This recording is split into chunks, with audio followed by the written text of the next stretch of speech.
BMW custom light I installed on my S1000rr. I know you guys haven't seen this one. I think I'm the first one to do this. So if you guys see this before, you can just leave a comment in the comment section and let me know. But this one I think is my idea. I never seen this on YouTube or anywhere else, so if you see it, let me know. Look at that BMW Ghost light.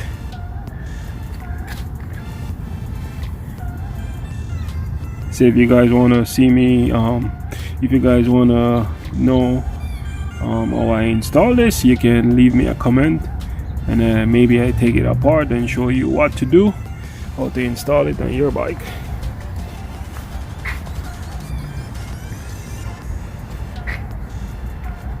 So this is the